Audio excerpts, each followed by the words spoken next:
The morning of August 9, 1969, dawned crisp and clear over Benedict Canyon. Winifred Chapman, the housekeeper for 10,050 Cello Drive, arrived for work expecting another routine day at the secluded estate. Instead, she discovered a scene that would forever change how America viewed evil itself. The first thing she noticed wrong wasn't inside the house, it was outside. A white Rambler sat in the driveway, unfamiliar and ominous. Then she saw the telephone wires, cut and hanging loose like severed arteries. Her hands trembling, Chapman approached the front door and peered through the window. What she saw defied comprehension. Bodies. Blood. So much blood that it had soaked into the expensive white shag carpet, turning it a dark crimson that seemed to pulse in the morning light. She ran screaming to the neighbor's house, her cries piercing the usual tranquility of the Hollywood Hills. Within minutes, the Los Angeles Police Department arrived to find a massacre that would haunt investigators for decades. Sharon Tate, the beautiful actress and wife of director Roman Polanski, lay dead in the living room, 8.5 months pregnant. Jay Sebring, the celebrity hairstylist, was nearby, a rope around his neck connected to Sharon's. Abigail Folger, heiress to the coffee fortune, had been stabbed repeatedly as she tried to escape across the lawn. Wojtek Frykowski, a Polish playboy, bore evidence of a violent struggle, shot, beaten, and stabbed 51 times. Stephen Parent, just 18 years old, sat slumped in his car in the driveway, killed as he was leaving after visiting the caretaker. But the true horror wasn't just in the brutality, it was in the messages scrawled in blood on the walls. Pig was written on the front door in Sharon Tate's blood. The word seemed to mock the very humanity of the victims, reducing them to something less than human in the killer's twisted mind. Detective work began immediately, but the crime scene yielded few clues. No fingerprints. No clear motive. The victims seemed to have been chosen at random, though their wealth and fame suggested otherwise. The brutality was personal, intimate even, yet the killers appeared to be strangers to their victims. To understand the horror of that August morning, we must journey back to November 12, 1934, when Charles Mills Maddox was born to 16-year-old Kathleen Maddox in Cincinnati, Ohio. From the very beginning, Charles's life was marked by abandonment, violence, and manipulation. Kathleen was barely more than a child herself, unmarried and ill-equipped for motherhood. She would disappear for days, leaving young Charles with relatives or neighbors, anyone who would take him. When she was present, she was often drunk or entertaining men who showed no interest in her son. The boy learned early that love was conditional, that survival meant being useful, and that manipulation was more reliable than affection. Charles never knew his biological father. When Kathleen briefly married William Manson, Charles took the name that would become infamous, but the marriage didn't last. By age 5, Charles was already showing signs of the disturbed individual he would become. He was caught setting fires, torturing animals, and lying with such skill that adults found themselves believing his elaborate fabrications. The juvenile detention centers and reform schools that followed only hardened him further. At age 9, he was sent to the Jibolt School for Boys in Indiana after his mother was imprisoned for armed robbery. The institution was supposed to rehabilitate troubled youth, but for Charles, it became a university of crime and manipulation. He learned to read people's weaknesses, to identify what they wanted to hear, and to present himself as whatever would gain him the most advantage. Teachers noted his intelligence but also his complete lack of empathy. He could discuss philosophy and psychology with remarkable insight, yet showed no genuine emotion when discussing violence or suffering. By his teens, Charles was in and out of various institutions. He committed armed robberies, stole cars, and became expert at escaping custody. But more disturbing than his crimes was his growing ability to influence others. Fellow inmates found themselves drawn to him, following his lead, doing things they never would have considered before meeting him. The pattern would repeat throughout his adult life. Charles would identify vulnerable individuals, usually young women from troubled backgrounds, and systematically break down their sense of self until they became extensions of his will. He studied psychology not to heal, but to wound. He learned about religion not to find salvation, but to pervert its teachings for his own ends. In 1967, fresh out of federal prison and entering the height of the counterculture movement, Charles Manson arrived in San Francisco's Haight-Ashbury district. The timing couldn't have been more perfect for a predator with his particular skills. The summer of love had attracted thousands of young people, many of them runaways and dropouts searching for meaning, community, and unconditional love. Charles, now 32 years old, had spent more than half his life in institutions. He understood better than most how to spot the vulnerable, the searching, the broken. With his slight build, soft-spoken manner, and piercing eyes, he didn't look dangerous. He looked like another seeker, another lost soul looking for enlightenment. His first follower was Mary Bruner, a 23-year-old librarian from the University of California, Berkeley. She was lonely, intellectually curious, and hungry for experiences beyond her quiet academic life. Charles approached her with a mixture of philosophical discussion and sexual charm that proved irresistible. Within weeks, she had quit her job and was living with him. But Charles wasn't content with just Mary. He convinced her that love should be free, that possessiveness was a bourgeois concept that limited spiritual growth. Soon, other young women joined their growing commune. Lynette Squeaky Fromm, a 19-year-old from an affluent family who had been drifting since a fight with her parents, Susan Atkins, a troubled 19-year-old with a history of drug use and petty crime, Patricia Katie Krenwinkel, whose low self-esteem made her desperate for acceptance. Charles called them his family, and the term wasn't casual. He systematically destroyed their connections to their biological families, convincing them that their parents, siblings, and old friends were part of a corrupt system that would never truly understand or love them. Only he could offer the unconditional acceptance they craved. The group lived communally, sharing everything: money, possessions, and each other. Charles positioned himself as the philosophical center of this arrangement, the wise teacher guiding his followers toward enlightenment. He mixed elements of Christianity, Scientology, Buddhism, and his own twisted philosophy into a belief system that always placed him at the center. Music played a crucial role in his recruitment strategy. Charles fancied himself a musician and songwriter, spending hours playing guitar and composing songs that mixed pseudo-spiritual messages with subtle commands. The family would sit in circles listening to him play, often while under the influence of LSD, which Charles used strategically to break down psychological barriers and increase suggestibility. As 1968 progressed, the family grew to include both men and women, though Charles always maintained primary control through the women. Men like Bobby Beausoleil, Charles Tex Watson, and Bruce Davis were drawn by the promise of easy sex, drugs, and a life without conventional responsibilities. But Charles ensured they understood the hierarchy. He was the leader, the women were his direct followers, and the men served at his pleasure. By early 1968, Charles Manson's philosophy had evolved from simple manipulation to something far more dangerous. He had become obsessed with the Beatles, particularly their White Album, which he believed contained hidden messages meant specifically for him. Songs like Blackbird, Piggies, and Helter Skelter weren't just music, they were prophecy. In Charles's twisted interpretation, the Beatles were the four angels mentioned in the Book of Revelation, and their songs predicted an imminent race war that would destroy civilization as it existed. He called this apocalyptic vision Helter Skelter, borrowing the title from the Beatles' song about a playground slide and transforming it into a blueprint for revolution.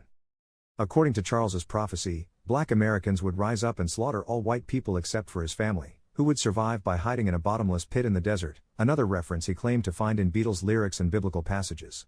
After the massacre, he taught, black people would prove incapable of ruling themselves and would turn to Charles and his family for leadership. The meek, he said, would inherit the earth. This wasn't just theoretical philosophy for Charles, it was a practical plan. He began preparing his followers for the coming war, both psychologically and physically.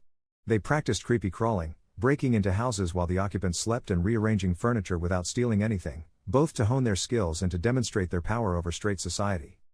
The family moved from location to location, eventually settling at Spahn Ranch, a rundown movie set in the Santa Susana Mountains northwest of Los Angeles. The ranch had been used for Western films and TV shows, but by 1968, it was home only to its elderly owner, George Spahn, and a few ranch hands. Charles manipulated the nearly blind Spahn through Lynette Fromm, who became the old man's companion and caretaker. At Spahn Ranch, the family's activities became increasingly criminal and violent. They stole cars, dealt drugs, and committed various petty crimes to support themselves. More disturbing, Charles began talking more explicitly about murder, about the need to show black people how to kill white people properly, about the necessity of shedding innocent blood to start Helter Skelter. The women, completely under his psychological control by this point, began practicing with knives, learning to kill without hesitation or remorse. Charles taught them that killing was just another experience, no different from making love or eating a meal. Death, he said, was an illusion, and those who died would simply move on to another level of existence. As summer 1969 approached, Charles's rhetoric became increasingly urgent. Helter Skelter was coming, he insisted, whether society was ready or not. If black people were too slow to start the race war, then the family would have to show them how it was done.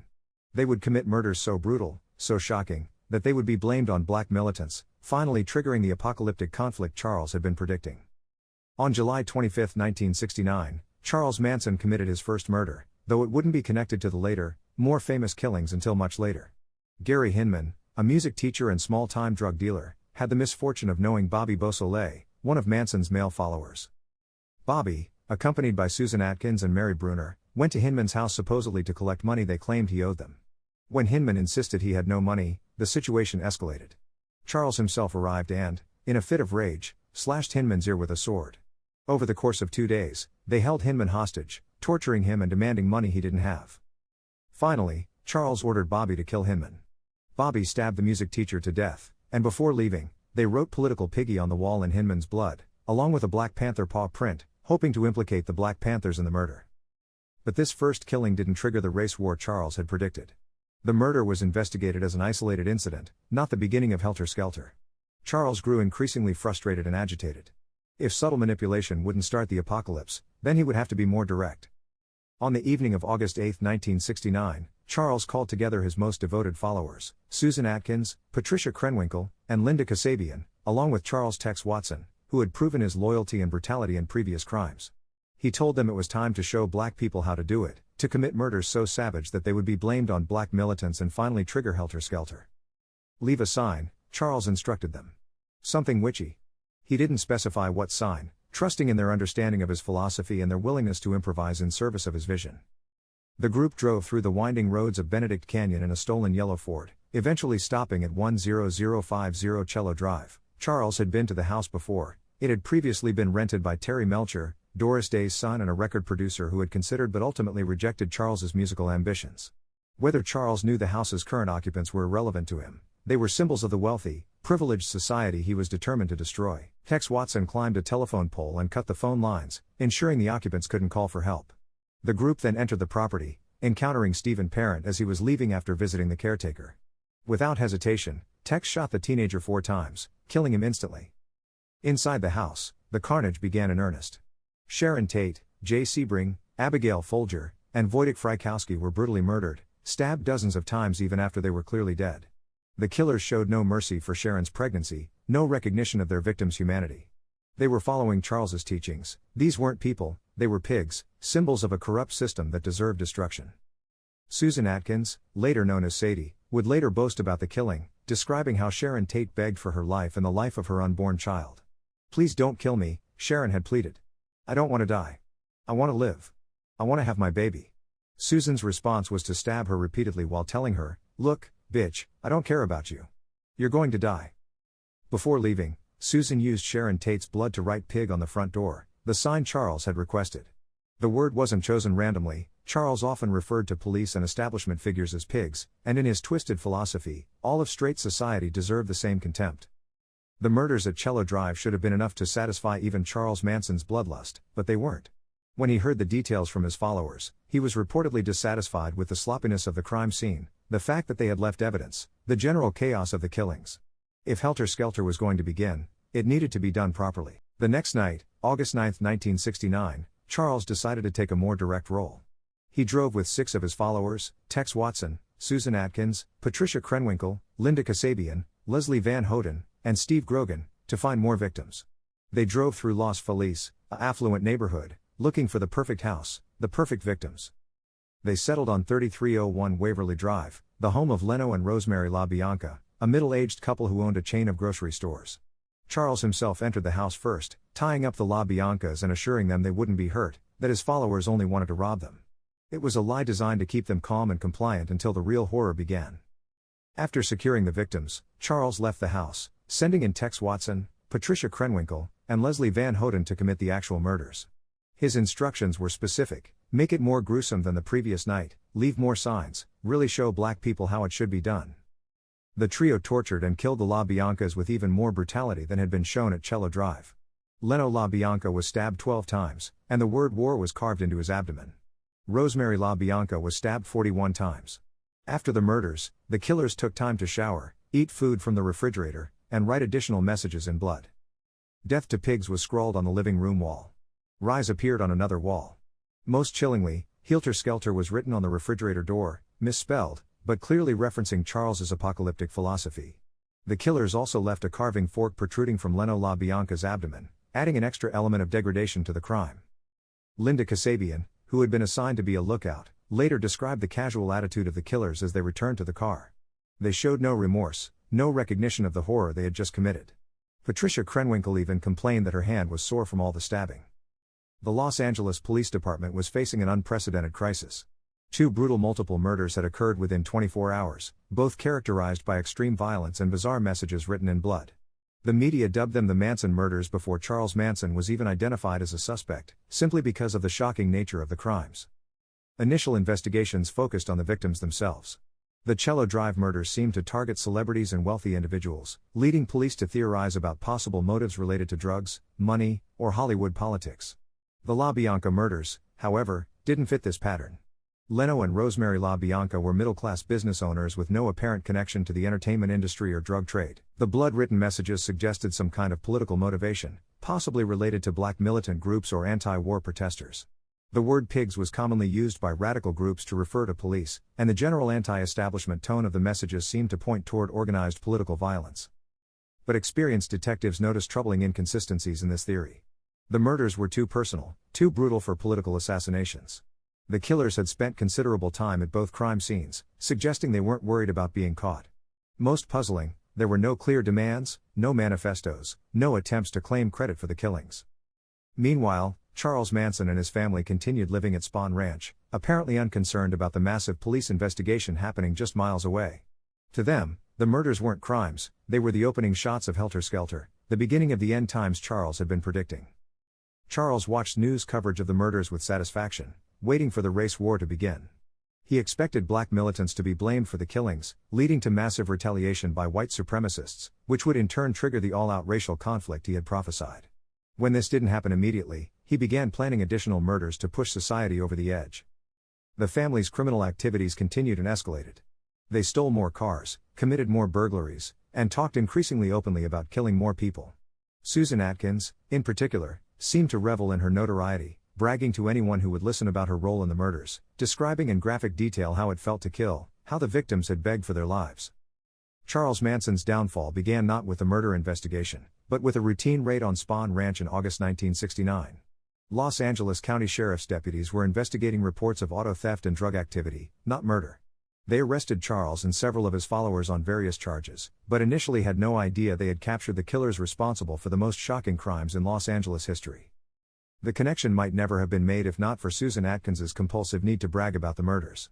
While in jail on unrelated charges, she told her cellmates about the killings in graphic detail, describing how she had stabbed Sharon Tate, how the pregnant actress had begged for her life, how satisfying it had felt to write pig in her blood. One cellmate, Virginia Graham, was horrified by Susan's casual attitude toward such brutal violence. When Susan continued to boast about the murders day after day, describing them as if they were exciting adventures rather than heinous crimes, Graham decided she had to contact authorities. The breakthrough came when Graham contacted the police and described Susan's confessions in detail. Suddenly, investigators had their first real lead in the Manson case. Susan Atkins wasn't just bragging, she knew details about the crime scenes that had never been released to the public. As police investigated further, the scope of Charles Manson's influence became clear. This wasn't a case of a few disturbed individuals acting on their own, it was a systematic campaign of murder orchestrated by a master manipulator who had convinced his followers that killing was not only acceptable but necessary for the survival of humanity. Linda Kasabian, who had been present at both murder scenes but had not participated in the actual killings, became the prosecution's key witness. Her testimony would later reveal the depth of Charles's psychological control over his followers and the careful planning that had gone into the murders. The evidence that emerged painted a picture of a man who had spent years perfecting his ability to identify and exploit vulnerable people, turning them into extensions of his own twisted will.